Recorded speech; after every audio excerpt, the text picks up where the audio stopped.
Good morning and a very, very happy morning. We are reading Atomic Habits written by James Clear और आज हम page number 251 के ऊपर book का conclusion पढ़ रहे हैं कि सीक्रेट क्या है कि जो भी रिजल्ट आप प्रोड्यूस करें वो जिंदगी में लास्ट करें, वो रहें आपके साथ में।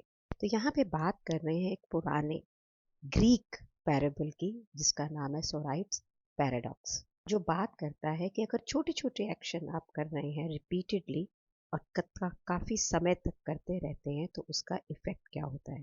प्रश्न ये कि क्या एक सिक्का किसी मनुष्य को अमीर बना सकता है? क्या अगर आपको कोई 10 कॉइन्स का सिक्कों का एक ढेर दे तो क्या आपको लगेगा कि आप पैसे वाले बन गए हो? लेकिन फिर वो 10 कॉइन का एक और दे, एक और दे, एक और दे, लेकिन तो कुछ समय बाद क्या होगा? Yes, you will be rich. अब क्या देखोगे कि वो एक एक सिक्का ही उसकी अमीरी का कारण है। एटॉमिक हैबिट्स के बारे में भी हम ये कह सकते हैं कि छोटे छोटे बदलाव आपकी जिंदगी को क्या ट्रांसफॉर्म कर सकते हैं। यस, तो पहले वो छोटा सा बदलाव आपको नजर नहीं आएगा, फिर थोड़ा और, थोड़ा और, थोड़ा और, थोड़ा और एक बार फिर आप अपनी लाइफ में ये देखेंगे कि ये छोटे छोटे बदलाव ने, एक छोटे से चेंज ने जो शुरू किया, आपकी जिंदगी का बिल्कुल रूपांतर कर दिया है। तो हैबिट चेंज एक सिंगल परसेंट इम्प्रूवमेंट का कारण नहीं है, उसके हजारों इम्प्रूवमेंट का कारण है। लेकिन आप जिस वक्त एटॉमिक हैबिट्स को स्टैक करते हैं, एक के ऊपर एक, एक के ऊपर एक, एक के ऊपर एक, तो आप ये समझ लीजिए कि आपके ओवरऑल सिस्टम के बदलाव का यही सिद्धांत है। शुरू शुरू में आपको क्या लगेगा कि ये मीनिंगलेस है, क्या ये कोई इम्प्रूवमेंट हो तो रही नहीं है ना। बिल्कुल वैसे ही जैसे कि एक सिक्का आपको अमीर नहीं बना सकता है, वैसे ही अगर आप कोई 1 मिनट मेडिटेशन कर रहे हैं, 2 मिनट करें तो क्या हो गया, मैं एक पेज पढ़ रहा हूँ तो क्या हो गया। लेकिन ग्रेजुअली जैसे जैसे इसकी परतें बढ़ती चली जाएंगी एक के ऊपर एक, आप ये देखेंगे कि आपकी ज़िंदगी कितनी इम्प्रूव होती चली जा रही है। बिल्कुल वैसे ही जैसे आप एक किसी स्केल नहीं होता तकड़ी पे, बिल्कुल एक एक थोड़ा थोड़ा थोड़ी थोड़ी थोड़ी रेट डालते जाओ तो आप देखोगे कि वो एक तरफ झुकने लग जाती। इसी तरह से जब अपनी आदतों को बदलेंगे तो वो आपकी ज़िंदगी के फेवर में बदलती चली जाएंगी, क्योंकि आप उस टिपिंग पॉइंट को हिट करेंगे ही करेंगे और फिर आपको लगेगा कि इन अच्छी आदतों पे स्टिक करना तो बहुत ही आसान है। अब ये सिस्टम आपके लिए काम करने लगेगा, आपके अगेंस्ट नहीं। राइटर कहता है कि ये किताब जो बहुत लोगों ने पढ़ी है, उनकी बहुत सारी कहानियाँ उनके पास आई हैं उनकी सफलता की, जिसके अंदर ओलंपिक गोल्ड मेडलिस्ट हैं, आर्टिस्ट हैं, बिजनेस लीडर्स हैं, लाइफ सेविंग फिजिशियंस हैं, जिन्होंने ये साइंस ऑफ स्मॉल हैबिट्स को मास्टर करके अपने आप को अपनी फील्ड के अंदर टॉप पे लेकर आए हैं। तो सफलता इसमें नहीं है कि आपको जी मेरे को तो ये फिनिशिंग लाइन है, ये गोल है, इसके अंदर जाना है। सफलता क्या है? इस सिस्टम को क्रिएट करना है, उसको इम्प्रूव करना है, उसको रिफाइन करना है। ऐसा कि हमने चैप्टर 1 में देखा था ना कि अगर आपको अपनी आदतें बदलने में मुश्किल हो रही है ना, तो प्रॉब्लम आप नहीं है, प्रॉब्लम क्या है कि आपने उसका सिस्टम क्रिएट नहीं किया।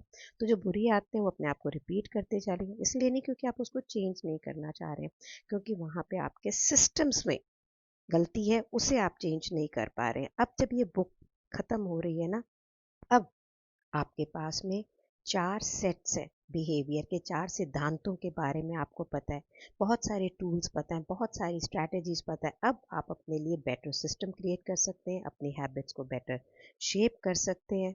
याद रखिएगा, आपको याद नहीं रहे अरे मुझे तो ये बदलाव लाना है, तो you have to make it obvious.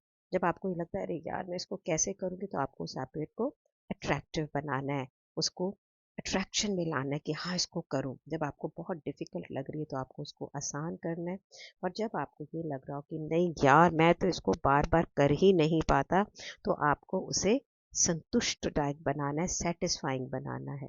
Behaviour effortless कब होता है? जब वो बिल्कुल आपको दिखता है, अट्रैक्टिव होता है, ईजी होता है और सेटिस्फाइंग होता है। और बिहेवियर डिफ़िकल्ट कब होता है? जब वो आपको ध्यान ही नहीं रहता, आपके लिए अनअट्रैक्टिव होता है, मुश्किल होता है करने और असंतोषजनक होता है।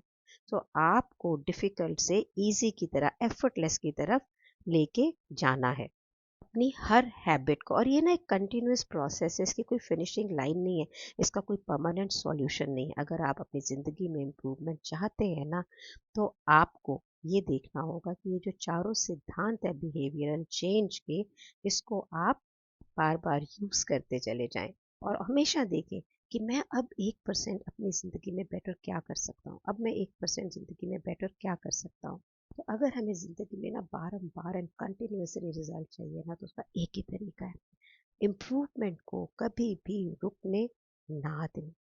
अगर आप बस रुकेंगे नहीं ना और थोड़ा थोड़ा थोड़ा थोड़ा थोड़ा करते चले जाएंगे, तो आप देखेंगे इट विल बी रिमार्केबल। जैसे कि हर रोज आप एक्सरसाइज करें तो बॉडी कैसी हो जाएगी, बिल्कुल फिट। अगर हर रोज आप बुक रीडिंग कर रहे हैं या कुछ कर रहे हैं, तो कोई नॉलेज कैसे हो जाएगी, बिल्कुल ऐसी कि जिंदगी को ट्रांसफॉर्म करेगी करेगी। अगर आप थोड़ा थोड़ा पैसा भी इकट्ठा करेंगे तो एक धन इकट्ठा करेंगे करेंगे। अगर आप लोगों से दोस्ती बनाएंगे तो आपको क्या लगता है, केयरिंग एटमॉस्फेयर नहीं क्रिएट होगा।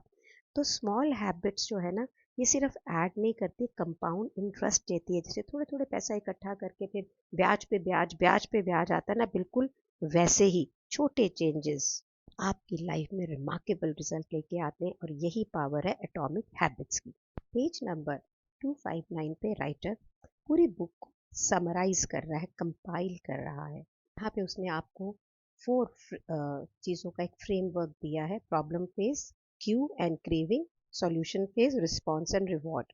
ये जो कंपाइल की है सारी बुक की इंफॉर्मेशन, ताकि हम इसे और अच्छी तरह से थोड़े में भी समझ पाएं। तो वो लिखता है, अवेयरनेस कम्स बिफोर डिजायर। आपका जो ब्रेन है ये एक इमोशन या फीलिंग को आपकी करंट सिचुएशन के अंदर डिस्क्राइब करता है। वहाँ से आपकी क्रेविंग क्रिएटेड होती है, और ये तब होती है, एक क्यू आता है और एक क्रेविंग आती है, और आप एक नोटिस करते हैं कि यहाँ पर अपॉर्चुनिटी है। और बहुत ही पावरफुल वर्ड है उसके आगे, happiness is simply the absence of desire. जिस समय आपकी लाइफ में क्यों तो आता है, लेकिन आप अपनी किसी भी अवस्था को चेंज करने के लिए इच्छा नहीं रखते हैं, और आपको लगता है नहीं, मेरी तो करंट सिचुएशन बिल्कुल ठीक ठाक है, तो खुशी आपको इसमें नहीं मिल रही कि मुझे ज़िंदगी में कुछ चाहिए, मुझे और ले या चाहिए। लेकिन आपको खुशी किससे मिल रही, संतुष्टि किससे मिल रही, कि यहाँ पे मेरी कोई इच्छा ही नहीं है। ये आपको क्या है कि आप आपके यहाँ पे कोई भी अर्ज नहीं है कि मुझे कुछ डिफरेंस करना है। तो हैप्पीनेस एक ऐसी स्टेट है जहाँ पर आप बहुत संतुष्ट हैं, आपको कोई भी चेंज नहीं करना है। लेकिन अगर आप ये देखें कि अपनी लाइफ के अंदर ऐसी खुशी हमेशा होती है, ऐसे लगता है थोड़े से खुश हुआ फिर वापस कोई ना कोई नई डिज़ायर होती ही रहती है। तो यहाँ पर बुद्धिस्ट का एक कोट दिया गया है कि हैप्पीनेस एक ऐसी स्पेस है जो कि एक इच्छा जो अभी आपकी पूरी हुई है और दूसरी इच्छा जो होने वाली है कि अब मेरे को ये और चाहिए, उसके बीच की जो स्पेस होती है ना, दैट इज हैप्पीनेस। इसी तरह से सफरिंग क्या है, एक स्पेस जब आप क्रेव करते हो, मुझे ये चाहिए मुझे ये चाहिए, और अभी वो मिला नहीं है, उसके बीच की जो स्पेस है, ये सफरिंग है। बहुत ही आसान शब्दों के अंदर उसने जीवन का आपको क्रक्स दे दिया है। जब भी आपको ये लगे ना आप उदास हो, मुझे विपाशना के टीचर ने कोच किया, बोले आदमी कहाँ सफ़र करता है, जब उसे लगता है सामने वाले ने जो करना चाहिए था वो नहीं किया, और जो नहीं करना चाहिए था वो किया। हम उसी से सारी ज़िंदगी निकाल देते हैं। यहाँ पे ये चाहिए या ये नहीं चाहिए, उसी के अंदर सारी ज़िंदगी निकल जाती है। So happiness is a state where you don't want any change in your life. But ऐसा होता है क्या? Then on page number 260 he says, ये आइडिया ऑफ प्लेजर है कि मुझे ये खुशी मिलेगी जिसके पीछे हम पूरी ज़िंदगी भागते हैं।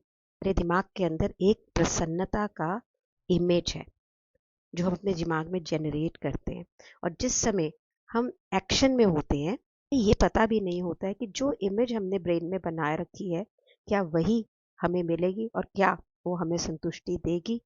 चीज़ मिलने के बाद में ही संतुष्टि की फीलिंग आती है ना, जो भी गोल है या जो भी आप करना चाहते हैं।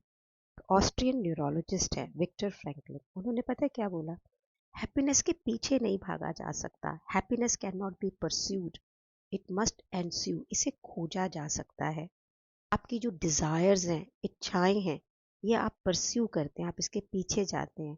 और प्लेजर एनस्यूज फ्रॉम एक्शन, और आपको जो खुशी मिलती है ना, वो जब आप एक्शन लेते हैं, ये उसमें से आती है। और शांति कब आती है? जिस समय आप अपनी ऑब्जर्वेशंस को प्रॉब्लम में नहीं बदलते हैं। कोई भी बिहेवियर कब होता है, कोई भी एक्शन कब होता है, किसी ना किसी ऑब्जर्वेशन के द्वारा। कुछ आपने ऑब्जर्व किया, उसमें से कुछ क्यों निकला, कोई इन्फॉर्मेशन थी, कोई इवेंट था। अगर आपकी इच्छा नहीं है कि मैंने इसके ऊपर कोई भी एक्शन नहीं लेना है, तो आप सिर्फ ऑब्जर्व करोगे, कोई एक्शन नहीं लोगे और पीस में रहोगे। लेकिन अब यहाँ पर क्रेविंग आई। क्रेविंग क्या है? हर चीज़ को फिक्स करना। अगर कोई ऑब्जर्वेशन है और उसके साथ में क्रेविंग नहीं है, तो इसका मतलब आप कोई चीज़ को फिक्स नहीं करना चाहते। लेकिन अगर आपकी कोई ऑब्जर्वेशन है और उसके साथ में कोई क्रेविंग है कि भाई हाँ इसको मुझे ऐसे ठीक करना है, तो वहाँ पर आपके लिए एक्शन आएगा, बिहेवियर आएगा। तो आप क्रेव क्या करते हैं? किसी चीज़ को पाने का। आप अपनी अवस्था में चेंज नहीं करते। ये ब्रेन आपके लिए कोई भी प्रॉब्लम जनरेट नहीं करता है कि इसको सॉल्व करो। आप ऑब्जर्व करते हैं और फिर एक क्यू से खुद डिसाइड करते हैं कि मुझे ये करना है। यहाँ पे अपनी रियल लाइफ से एक एग्जांपल दूँ। हम, मेरा बेटे, मेरे हस्बैंड, बच्चों सबके साथ रह रहे हैं। सारा दिन सब अपनी अपनी लाइफ से कुछ ना कुछ अपना एक्सपीरियंस शेयर करते हैं। मेरी daughter will talk about relationship in her ससुराल, my son will talk about friends और बिजनेस, और my son in law will talk about something. अब जिस समय वो अपनी पर्सनल एक्सपीरियंसेस की बात कर रहे हैं एज अ मदर, मुझे बहुत सारे क्यूज मिलते हैं और मेरा बड़ा दिल करता है। पहले तो ना किसी ने कुछ बोला, मैं उसको सॉल्व करने के लिए चल देती थी। मेरे हर चीज़ के लिए एक पॉइंट होता था, हर चीज़ के लिए एक सजेशन होती थी, and this was getting me in lot of trouble, lot of pain, lot of चिक चिक, कि भाई ठीक है, हर चीज़ को आप फिक्स करने की कोशिश करते हैं। मेरे कोच भी मुझे ये बात बोलते थे कि तुम हर चीज़ को फिक्स करने की कोशिश करती हो। लेकिन अब जब इस बुक के थ्रू और उनकी कोचिंग के थ्रू आई हैव अंडरस्टूड कि ये मुझे फिक्स करने के लिए नहीं है। It is their experience of life which they are sharing. It is for me to see whether I want to fix it or whether I don't want to fix it, whether I want to be at peace and let them handle their life, or I have to poke my nose into everything. जैसे जैसे मैं इस चीज़ों को understand कर रही हूँ, I have become very peaceful, and meditation has also help me a lot. This book has also help me a lot. आप भी मुझसे शेयर करें कि क्या है. सो बुक्स का next audio is going to be the last audio, जिसमें हम ये बहुत ही महत्वपूर्ण जो इन्फॉर्मेशन है, जो इसको कंपाइल किया, ये पढ़ रहे हैं. Thank you so much for being in my life. Thank you so much.